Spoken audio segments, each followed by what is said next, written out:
Hey guys, Professor Bill, Comic Book University, and Spider-Geddon, issue number 5 of 5. All right, yes, that is Miles Morales who gets his hands on the Enigma Force, and that actually happens very early in the comic book. All right, let's get into it. So, in this comic book, we got based on a story by Dan Slott. Christos Gage is writing.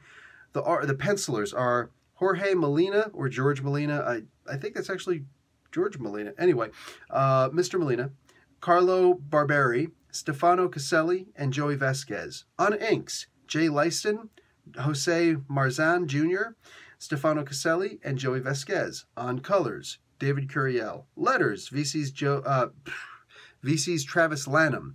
And cover art, George Molina. There's also a bunch of variant covers, R.B. Silva and Andreas Mosa. Another by Vanessa R. Del Rey. Where'd the R come from? What the heck happened there? And another one by In-hyuk Lee. Excuse me, yeah, In-hyuk Lee. Okay, that's the connecting one. And, of course, Stan Lee and Steve Ditko created Spider-Man. Okay, so somehow, Superior Spider-Man, Doc Ock, he makes a, he comes up with a plan that might actually work. That's actually the wrong way to look at it. It's a plan that will clearly work, just like his other plan of killing them. However, in this particular case, the other spiders agree with it. All of them. Even freaking Peter Parker, who's like, they almost killed me. They killed a whole bunch of us. But as much as they're murdering all of us, we can't sink to their level. You freaking sissy. I would have been okay with killing them. I'm just going to point that out.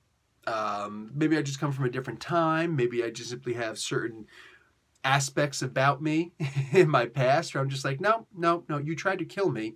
You have killed me and many of my friends on several different aspects, occasions, I should say. Prepare to die. Oh, preparation is over. You're about to die now. No, I've got no problem with that. What they did here instead, for crying out loud, I can just see the headlines being written. But yeah, they're going to come back. And you know they're going to come back. But in the meantime, it's a really cool way to actually kill. They were killed. They were killed. So technically, you know, Superior Spider-Man did have this this special moment where he was right. They did have to be killed. But I did like the way that this worked out. This was really cool. I don't know exactly. Excuse me. I'm not entirely sure if the Jet Jaguar version of Spider-Man died or not. There are too many spiders in here. There are just too many spiders, period. Way too many. So I'm not entirely sure exactly everything that's happening at the end here, but there's a lot of moments that, anyway, there's, so what's her name? Spiderling. She is now the pattern maker. That is her official title. That is not something that has happened since millennia, but as soon as she even said the name, a lot of the other inheritors were like, where did you even hear that name? Well, probably when she was made the freaking page master. Macaulay Culkin. Not until she was, not unless she was actually made the freaking, when she was made, she got the title because she got the title, all right? That's how it happened. So where'd you even hear that? When she was announced as the freaking pattern maker. So I don't know exactly what that means, but in general, what I've read, she's going to be making the new web of destiny. So she's going to be weaving that new loom. I'm down for that. That's actually really cool because it means she's going to be, I think, the major player. Maybe she's like the new Madam Web in many ways. That would actually be kind of cool. Or better, because not just that she can read it, but she can actually make it. Madam Web was never able to do that before. I like this. I like this. And I want to see more of Spiderling. I want to see more of all of the Spider-Girls. So Spider-Woman, Spider-Girl, and Spiderling. I actually want to really see more of all three of them because they're freaking awesome. But yeah, especially Spiderling. I'm shocked at how much I loved that aspect of the story. And, you know, of course, go and check out, I did all of the associated, oh, for crying out loud, I'm so tired, I can't even think of what it's called, the tie-ins. I did a review of all the tie-ins also. So this one, the Spider, the Spider-Girls was definitely my favorite of the tie-ins. I had a feeling, as soon as I saw they were made into babies, I'm like, oh, that means that we got to get some daycare going. Universal daycare, imagine that. And I knew that Spider-Man was going to be there. So all of a sudden now I understand why Spider-Man was brought in, and one of the many tie-ins that happened. Not Spider-Force, not whatever, who cares? I did the review for it. If you remember which one it is, go check it out. I didn't have very many good things to say about it because Spider-Man, really? But now we get it. Now we suddenly get it. There's one scene on Earth 982 where Peter Benjamin Parker, beloved husband and father, he apparently comes back to, I don't know who the heck this is. I don't know which version of the Spider-Man this is. I have no freaking idea. But apparently somebody's coming back to help out Spider-Girl. Cool. I guess that's the dad. All right. We good. I like that Peter Parker didn't have a whole lot to do in here, and it was mostly Miles. It was a lot of them, but it was Spiderling, it was Miles, and it was Superior Spider-Man, which is awesome, especially since next week there's going to be Superior Spider-Man issue #1 coming out. I'm not going to spoil it or anything, but some of us may have read it already. Why am I telling you? Mostly because I just wanted to do this. That's it. That's all. I just wanted to tease. This comic book is filled to the max. Like, they put the Stan soapbox on the back because they're not clowning around, man. Like, they just shoved everything in here. On the back page, they just got, hey, this is what, letter from the editor and all this other stuff. Yeah, man. Cool. We good. Ghost Spider #4 is coming out on the 9th of January.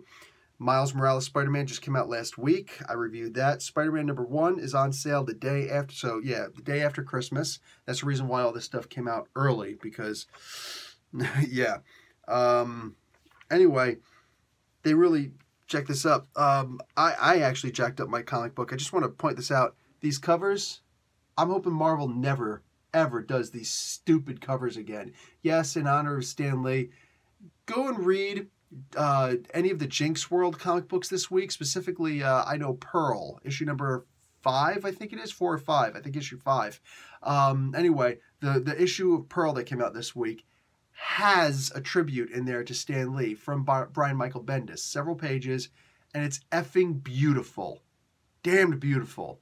It's not just, oh, let's just throw together a page and a couple of blank pages inside and then a pencil drawing of Stan. And no, how about you actually give us more than that? And then, of course, they give this also, which is beautiful. And this is usually on the inside of the book, but in this one book, it's on the outside of the book because they did stuff this book so much. But the problem is all this black ink on here. You see the thumbprints? Well, the fingerprints of me holding my book? Thank you, Marvel. I don't go to the CGC and do all that nonsense, but this would probably be like an 8 or a 7. It would be an 8 if I was lucky, I imagine. Freaking giant thumbprints on the back, and of course, now I've got them on my fingers because the ink is coming off. Thank you very much, Marvel. And by the way, F you for this. Just, nothing but love. But I can separate the things I like and the things that I hate. And all the stuff in between, all those shades of gray. And there's more than 50 shades of gray, let me tell you.